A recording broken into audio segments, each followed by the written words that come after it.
பாக்கியா தன்னோட வீட்டுக்கு தன்னை தேடி வந்ததை கேள்விப்பட்ட ராதிகா அவங்களுக்கு கால் பண்ணி பேசிட்டு இருக்க. அப்ப கரெக்டா அங்க வந்த கோபியோ போனை வாங்கி அவங்களுமே பேசலான்னு சொல்லிட்டு ட்ரை பண்றாங்க. ஆனா கோபியோட குரலை கேட்ட உடனே ராதிகா தன்னோட போனை கட் பண்ணி சுவிட்ச் ஆஃபே பண்ணி வச்சிடறாங்க. இதை பார்த்துட்டு பாக்கியாவும் ரொம்பவே வருத்தத்தோட நின்றுட்டு இருக்கா. ஆனா கோபியோ டிவோர்ஸை பத்தி அவ என்ன முடிவெடுத்திருக்கான்னு நீ கேட்டல்ல பாக்கியா, அதுக்கு அவ என்ன சொன்னான்னு கேட்க உடனே பாக்கியாவும் இந்த முடிவை அவங்க ரொம்பவே தெளிவா நிறுத்தி நிதானமா தான் எடுத்திருக்காங்களான்னு சொல்ல உடனே கோபி இதை கேட்ட உடனேயே மனசுடைஞ்சு போய் அங்கிருந்து சோகத்தோட கிளம்பி போயிடுறாங்க. ஆனா இதை பார்த்த செல்வி இவங்களுக்குலாம் இப்படிலாம் வேணும்னு சொல்லிட்டு கோபி இதுக்கு முன்னாடி பாக்கியோட லைஃப்ல பண்ண எல்லா விஷயத்தையுமே யோசிச்சு பார்த்துட்டு இந்த மாதிரி தண்டனை கோபிக்கு சரிதான்னு சொல்லிட்டு பேசிட்டு இருக்காங்க. ஆனாலும் பாக்கியா இன்னமும் மனசுக்குள்ள கோபியை பத்தி கொஞ்சம் வருத்தப்படுற மாதிரி தான் தெரியுது. ஆனாலும் முக்கியமா அவங்க ராதிகாவை நினைச்சுதான் இன்னுமே ஃபீல் பண்ணிட்டு இருக்காங்க. ஆனா இன்னொரு பக்கம் ஈஸ்வரி மறுபடியுமே நடத்த தப்புக்கு எல்லாத்துக்குமே காரணம் ராதிகா தான். அவளுக்கு தான் என் பையன் மேல கொஞ்சம் கூட அக்கறையே கிடையாதுன்னு சொல்லிட்டு மறுபடியும் செல்வி கிட்ட சொல்லிட்டு இருக்கிறது மட்டும் இல்லாம பக்கத்துல இருக்க பாக்கியா கிட்ட உன்னால எப்படி பாக்கியா இப்படி இந்த வீட்டுல நடக்கிற எதுக்குமே கவலைப்படாம அப்படியே அமைதியா இருக்க முடியுதுன்னு கேட்க உடனே பாக்கியாவும் இங்க பாருங்க நான் ஒன்னும் எல்லாத்துக்கும் கவலைப்படாம இல்ல, எல்லாத்தையும் கண்டுக்காமலும் இல்ல. கோபியோட விஷயம்னு வரும்போது மட்டும்தான் நான் சைலண்டா இருக்கேன். அவங்களுக்கு இதுக்கப்புறமாவும் நான் உதவி பண்ணணும் ஆறுதல் சொல்லணும்னு சொல்லிட்டு தயவு செஞ்சு கொஞ்சம் கூட யோசிச்சு கூட பார்க்காதீங்கன்னு சொல்லிட்டு அங்க இருந்து கிளம்பி போக பார்க்க. ஆனா அப்ப கரெக்டா இந்த மாதிரி பாக்கியா பேசிட்டு இருக்கும் போதே கோபி வந்தது மட்டும் இல்லாம பாக்கி கிட்ட பாக்கியா உங்ககிட்ட நான் கொஞ்சம் தனியா பேசணும் வரியான்னு கூப்பிட. ஆனா பாக்கியாவோ என்கிட்ட என்னங்க தனியா பேசணும், எதுவா இருந்தாலும் இங்கேயே சொல்லுங்கன்னு சொல்றாங்க. ஆனா கோபியோ ப்ளீஸ் தயவு செஞ்சு என்கிட்ட ஒரு ரெண்டு நிமிஷம் மட்டும் பேசவாயேன்னு சொல்லிட்டு கூப்பிட. இதை கேட்டுட்டு பாக்கியாவும் கொஞ்சம் அமைதியாவே நின்றுட்டு இருக்க. ஈஸ்வரியோ கோபி எதுக்காக பாக்கியா கூட பேசணும்னு நினைக்கிறாங்கன்ற விஷயம் தெரியாததுனாலயே அவங்க உடனடியா என் பையன் தான் கூப்பிடுறாள்ல போய் 2 நிமிஷம் பேசுறதுனால உனக்கு என்ன வந்துட போகுது, போய் பேசு, உன்னோட வரட்டு கௌரவத்தெல்லாம் கொஞ்ச நேரம் ஒதுக்கி வையின்னு சொல்லிட்டு கோபி நீ போப்பா, பாக்கியா கண்டிப்பா அங்க வருவான்னு சொல்லிட்டு அவங்க கோபியை அனுப்பி வச்சுட்டு பாக்கியா கிட்ட செம்மையா சத்தம் போட்டுட்டு இருக்க. ஆனா பாக்கியாவோ சரி அத்தை சொல்றதுக்காகவாவது போய் அந்த ஆள் கிட்ட என்ன விஷயம்ன்றதை கேட்டுட்டு வந்துடலான்னு சொல்லிட்டு போறாங்க. ஆனா இந்த பாக்கியா ஈஸ்வரி இவ்வளோ பண்ணதுக்கு அப்புறமாவும் இன்னுமே அவங்க ஈஸ்வரியோட பேச்சு கேட்டுட்டு அவங்க மேல ரொம்பவே அக்கறைப்படுற மாதிரி இருக்கிறது யாருக்கெல்லாம் கொஞ்சம் கூட பிடிக்கலையோ அவங்களாம் கொஞ்சம் கமெண்ட்ல மட்டும் அந்த விஷயத்த சொல்லிருங்கப்பா. ஏன்னா இந்த பாக்கியா இந்த ஈஸ்வரி விஷயத்துல நடந்துக்கிறத மட்டும் ரொம்பவே கடுப்பேத்துற மாதிரி தான் இருக்கு. சரி ஓகே, இந்த பக்க பாக்கியா ஈஸ்வரி சொல்றதுனால கோபியை பார்த்து பேசலாம்னு சொல்லிட்டு போன உடனேயும் கோபி அவங்க கிட்ட அழுதுகிட்டே தயவு செஞ்சு நான் ராதிகாவை எப்படியாவது பார்த்தே ஆகணும், அதுக்கு எனக்கு உதவி பண்ண பாக்கியான்னு சொல்லிட்டு கெஞ்ச ஆரம்பிக்க. ஆனா பாக்கியாவோ என்னால எப்படிங்க அதை பண்ண முடியும், ராதிகா உங்ககிட்ட பேசுற மன நிலைமையிலேயே கிடையாது, குறிப்பா அவங்க உங்க குரலை கேட்டாவே போனை சுவிட்ச் ஆஃப் பண்ற லெவல்ல இருக்காங்கன்னா அப்ப நீங்களே யோசிச்சு பார்த்துக்கோங்க அவங்க மனதளவுல எந்த அளவுக்கு கஷ்டத்தை அனுபவிச்சிருப்பாங்கன்னு சொல்ல. ஆனா இதை கேட்டதுக்கு அப்புறமா கோபி நீ சொன்ன மாதிரியே எல்லா தப்புமே நான் பண்ணதாவே ஒத்துக்கிறேன். ஆனாலும் இந்த வீட்டுக்கு அவளை எதுக்காக கூட்டிட்டு வந்தேன் அவகிட்ட தெளிவா தானே நான் அவகிட்ட சொன்னேன். ஏன்னா அவ இல்லாம என்னால ஆள முடியாதுன்றத அவளுக்கு புரிய வச்சதுக்கு அப்புறமா தானே நான் இந்த மாதிரி ஒரு முடிவு எடுத்தேன்னு சொல்ல. ஆனா பாக்கியாவோ நீங்க அவகிட்ட சொன்னதோட அப்படியே உங்களோட பேச்சுவார்த்தை எல்லாத்தையுமே நிறுத்திட்டீங்க. இந்த வீட்டுக்கு வந்ததுக்கு அப்புறமா அவங்க எந்த அளவுக்கு கஷ்டப்பட்டிருப்பாங்கன்றத நீங்க கொஞ்சம் கூட யோசிச்சு கூட பார்க்கல. இங்க இருக்கும்போது அப்படியே குருட மாதிரி அப்படியே சைலண்டா இருந்துட்டீங்க. ஆனா இங்க உன்னோட கம்ஃபர்டபிள் எப்படி இருக்கு, மயுவா எல்லாருமே நல்லா கவனிச்சுக்கிறாங்களா, ஏதாவது கஷ்டம் இருக்கான்னு சொல்லிட்டு அவங்க கிட்ட ஒரு நாளாவது உட்கார்ந்து கேள்வி கேட்டுட்டு இருப்பீங்களா? அப்படி எதுவுமே நீங்க ஒரு நாள் கூட பண்ணதில்ல தானே. உங்களோட மனசாட்சியை தொட்டு பதில் சொல்லுங்கன்னு சொல்ல உடனே இதை கேட்ட கோபியோ ஆமா நான் தப்பு பண்ணிட்டேன் தான் இல்லைன்னு சொல்லல, ஆனாலும் பிரச்சனை நடக்கும் போதெல்லாம் முடிஞ்ச அளவுக்கு அவளுக்கு சப்போர்ட்டிவா தானே இருந்திருக்குன்னு சொல்ல. ஆனா பாக்கியாவோ என்ன தனியா ரூம்குள்ள போயிட்டு அவங்க கிட்ட அதுக்கப்புறமா தனியா சப்போர்ட்டிவா பேசுற மாதிரி பேசியிருப்பீங்க, அவ்வளவுதானே உங்களோட சப்போர்ட்டிவ். உங்களால ஒரு தடவையாவது உங்களோட அம்மாவை எதிர்த்து ராதிகாவுக்கு சப்போர்ட் பண்ணி பேச முடிஞ்சிருக்கா? நீங்களே ஒவ்வொரு நாளும் அவங்க இங்க இருக்கும் போதெல்லாம் கவனிச்சுக்கிட்டு தானே இருந்தீங்க. அத்தை அவங்கள எந்த அளவுக்கு ஹர்ட் பண்ணாங்க, குறிப்பா இனியா கூட அவங்கள கடைசியில எந்த அளவுக்கு மோசமாலாம் பேசிட்டு இருந்தாங்க. ஆனா நீங்க அப்ப கூட அதிர்ச்சியில அப்படியே அமைதியா தான் நின்றுட்டு இருந்தீங்களே தவிர என்ன மாதிரி அவங்களுக்கு சப்போர்ட்டிவா இனியாவை திட்டி பேசினீங்களா? ஆனா அதுக்கு மாறா தயவு செஞ்சு என்ன மன்னிச்சிருன்னு சொல்லிட்டு இனியா கிட்ட மட்டும் தானே மன்னிப்பு கேட்டுட்டு இருந்தீங்க.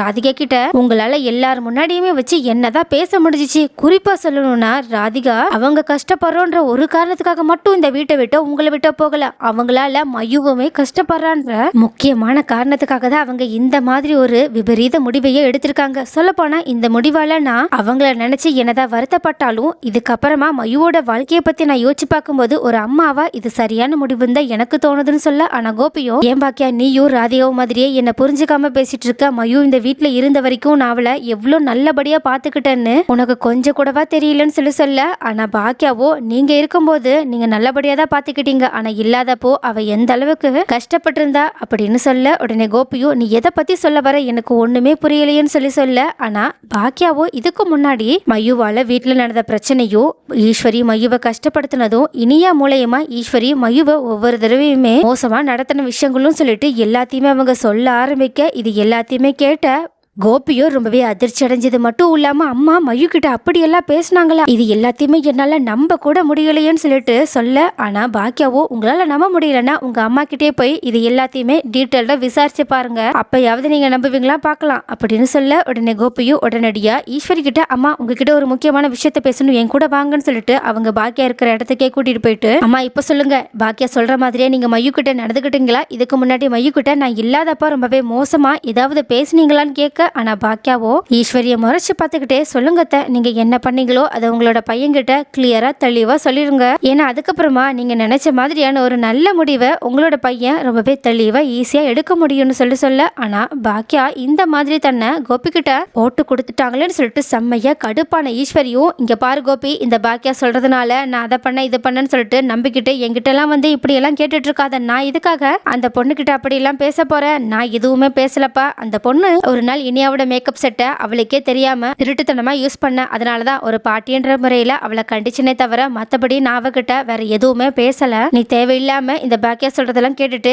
என்னெல்லாம் சந்தேகப்படாத இவ வேணும்னே நம்ம ரெண்டு பேரையுமே பிரிக்க பாக்குறாப்பா அவளோட ஃப்ரெண்டு ராதிகாக்காக தான் இது எல்லாத்தையுமே அவ பண்ணிட்டு இருக்கா நான் போய் அந்த பொண்ணுகிட்ட அது சின்ன பொண்ணுகிட்ட அவளோட அப்பா எல்லாம் நீ இல்லைன்னு சொல்லிட்டு பேசுவேனான்னு சொல்லிட்டு அப்படியே வாயை விட்டுரு ஆனா இதை கேட்ட உடனே கோபி அம்மா இங்க பாருங்க பாக்கியாவனும் நீங்க மயு கிட்ட நான் அவளோட அப்பா இல்ல அவளா என்ன அப்படி கூப்பிடக்கூடாதுன்னு சொல்லவே கிடையாது நீங்களா இப்போ உளறி மாட்டிக்கிட்டீங்க இதுக்கு முன்னாடி நீங்க மயு கிட்ட ரொம்பவே மோசமா நடந்துக்கிட்டீங்க அதனாலயே ரொம்பவே மயு கஷ்டப்பட்டான்ற ஒரு விஷயத்த மட்டும்தான் பாக்கியா என்கிட்ட சொன்னாலே தவிர மத்தபடி நீங்க அவகிட்ட இப்படி எல்லாம் பேசுனீங்கன்னு சொல்லிட்டு எனக்கு தெரியவே இல்லம்மா ஆனா நீங்க இப்படி சொல்லும் போதே நான் நல்லா புரிஞ்சுக்கிட்டேன் நீங்க நிஜமாவே அவளை ரொம்பவே ஹர்ட் பண்ற மாதிரி இப்படி எல்லாம் பேசிருக்கீங்கன்னு சொல்லிட்டு பாக்கியா கிட்ட பாக்கியா கண்டிப்பா நான் இதுக்கப்புறமா மயுவையும் ராதிகாவையும் கஷ்டப்படுத்தாம பாத்துக்கிறேன் குறிப்பா இந்த வீட்டுக்கு நாங்க சேர்ந்து வரவும் மாட்டோம் அதனால தயவு செஞ்சு எனக்கு ஒரே ஒரு உதவியை மட்டும் பண்ணு ராதிகாவும் மயு இப்ப எங்க இருக்காங்கன்றதை மட்டும் கண்டுபிடிச்சு சொல்லி சொல்றாங்க ஆனா இது எல்லாத்தையுமே கேட்டுட்டு இருக்க ஈஸ்வரியும் ஏன்டா புரியாம அந்த ராசிச்சியோட பின்னாடியே போகணும்னு சொல்லிட்டு நினைச்சிட்டு இருக்கா அவ இருக்கிற வரைக்கும் உன்னோட லைஃப்ல நிம்மதியா இருக்காது அவளை விட்டுடு அவ தான் உன்னை பத்தி கொஞ்சம் கூட கவலையே இல்லாம இந்த மாதிரியான ஒரு முடிவு எடுத்திருக்கான நீ எதுக்காகடா அவ பின்னாடியே தொங்கிக்கிட்டே இருக்குன்னு சொல்லிட்டு சொல்ல ஆனா ஈஸ்வரியும் அம்மா போது நிறுத்துங்க இதுக்கு மேலேயும் நீங்க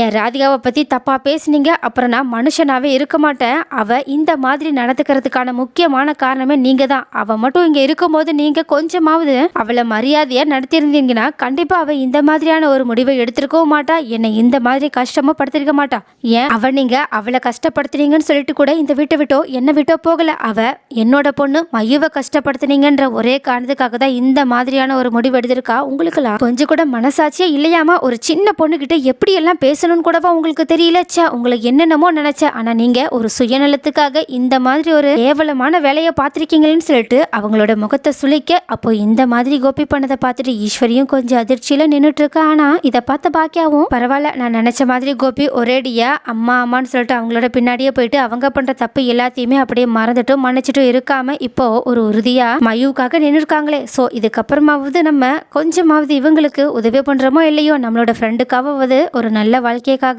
இதை பண்ணலாம் ஏன்னா கோபி இப்போ திருந்திட்டாங்கன்றதை என்னால கண்கூடாவே பார்க்க முடியுதுன்னு சொல்லிட்டு கோபியோட பேச்சை நம்பி உடனடியா அவங்க கிட்ட சரி நான் உங்களுக்கு உதவி பண்றேன் ஆனா என்னால உங்களுக்காகலாம் அவங்க கிட்ட இப்படி அப்படின்லாம் பேச முடியாது அவங்க எங்க இருக்காங்கன்றத நான் முடிஞ்ச அளவுக்கு கண்டுபிடிச்சு உங்களுக்காக சொல்றேன் நீங்க அவங்கள நேரடியாவே ஒரு தடவை பார்த்து பேசுங்க அதுக்கப்புறமா உங்களோட பேச்சுல நம்பிக்கை வந்து அவங்க மனசு மாறி உங்க கூட வந்து சேர்ந்து வாழ்ந்தாலும் பரவாயில்ல அப்படி இல்லைனா அவங்க அதுக்கப்புறமா இது சம்பந்தமா என்ன முடிவெடுத்தாலும் பரவாயில்ல அதுல நான் இதுக்கப்புறமா தலையிடவே மாட்டேன்னு சொல்ல உடனே கோபியும் இந்த மாதிரி பாக்கியா நீ உதவி பண்றன்னு சொன்ன ஒரு வார்த்தையே போதும் எனக்கு உன் மேல நம்பிக்கை இருக்கு இதுக்கப்புறமா பாரு நான் உண்மையாவே ஒரு நல்ல புருஷனா நடந்துக்க போறேன்னு சொல்லிட்டு ஈஸ்வரி கிட்ட அம்மா இதுக்கப்புறமா நீங்க தயவு செஞ்சு என்னோட குடும்ப பிரச்சனையில தலையிடாதீங்க எனக்கு என் வாழ்க்கையை எப்படி அமைச்சுக்கணும்னு நல்லாவே தெரியும் உங்களை நம்பி நான் ஏமாந்த காலம் எல்லாமே போதும்னு சொல்லிட்டு கடுப்போடு அங்கிருந்து கிளம்பி போக இதை பார்த்துட்டு ஈஸ்வரி செம்ம கோபத்தோட பாக்கியாவை முறைச்சு பார்த்துட்டு இருக்காங்க ஆனா பாக்கியாவோ நீங்க என்ன முறைச்சு பார்த்தாலும் நான் பண்ண வேண்டியதை பண்ணிதான் அவன் என்னதான் கோபி மேல அக்கறையோ